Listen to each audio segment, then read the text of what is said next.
ಪ್ರಜಾಧ್ವನಿ ಇದು ಪ್ರಜೆಗಳ ನಂಬಿಕೆಯ ಧ್ವನಿ. ಲಕ್ಷ್ಮೇಶ್ವರ ಶಂಕರ ಭಾರತಿ ಕಲ್ಯಾಣ ಮಂಟಪದಲ್ಲಿ ಬುಧವಾರ ಸಾರ್ವಜನಿಕ ಗಜಾನನೋತ್ಸವ ಮಹಾಮಂಡಳಿ ಲಕ್ಷ್ಮೇಶ್ವರ ಸಮಿತಿ ರಚನೆ ಕುರಿತು ಪೂರ್ವಭಾವಿ ಸಭೆ ಜರುಗಿತು. ಸಭೆಯನ್ನು ಉದ್ದೇಶಿಸಿ ಗದಗ ಜಿಲ್ಲಾ ಸಾರ್ವಜನಿಕ ಗಜಾನನೋತ್ಸವ ಮಹಾಮಂಡಳಿ ಮಾರ್ಗದರ್ಶಕ ರಾಜು ಕಾನಪ್ಪನವರ ಮಾತನಾಡಿದರು. ಈ ಸಂದರ್ಭದಲ್ಲಿ ಶ್ರೀರಾಮ ಸೇನಾ ತಾಲೂಕು ಘಟಕದ ಸಂಚಾಲಕ ಈರಣ್ಣ ಪೂಜಾರ, ಡಿಎಸ್ಎಸ್ ಜಿಲ್ಲಾ ಸಂಚಾಲಕ ಸುರೇಶ್ ನಂದಣ್ಣವರ, ಮಂಜುನಾಥ್ ಹೊಗೆಸೊಪ್ಪಿನ, ಬಸವರಾಜ್ ಚಕ್ರಸಾಲಿ, ಗಂಗಾಧರ್ ಮೆಣಸಿನಕಾಯಿ, ಭರತ್ ಲದ್ದಿ, ಬಸವರಾಜ್ ಹಿರೇಮನಿ, ನವೀನ್ ಬೆಳ್ಳಟ್ಟಿ, ವಿಜಯ್ ಕುಂಬಾರ, ಮೋಹನ್ ನಂದಣ್ಣವರ, ಲೋಕೇಶ್ ಸುತಾರ, ಪರಮಪ್ಪ ಶೇರ್ಸೂರಿ ಮತ್ತಿತರರು ಇದ್ದರು. ವರದಿ ನಾಗರಾಜ್ ಹಣಗಿ, ಪ್ರಜಾಧ್ವನಿ, ಲಕ್ಷ್ಮೇಶ್ವರ.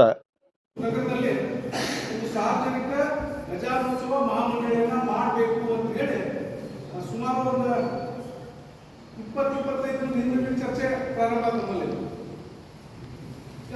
ಬೆಳಗಾವಿ ಒಂದು ಕ್ಯಾಂಪ್ ಒಳಗೆ 3 ದಿನ ಕಳೆದು 3 ದಿನದ ಬೆಳಗಾವಿ ಒಂದು ಕ್ಯಾಂಪ್ ಒಳಗೆ ಚರ್ಚೆ ಮಾಡಿದ್ರು. ಇಲ್ಲ ಲಕ್ಷ್ಮೇಶ್ವರ ಕೂಡ ಒಂದು ಮಹಾಮಂಡಳಿ ಬೇಕು. ಯಾಕೆ ಅಂತ ಹೇಳಿ ಕಳೆದ ವರ್ಷ ಏನು ನಮ್ಮ ಗಣಪತಿ ಒಂದು ಮಸೂತಿ ಮುಂದೋ ಆಸಾ ಮುಂದೆ ಬರುವುದನ್ನಾಗ ಒಂದು ಕಡೆ ಪೊಲೀಸ್ ಇಲಾಖೆ ಬೇಡ ಅನ್ನೋದು,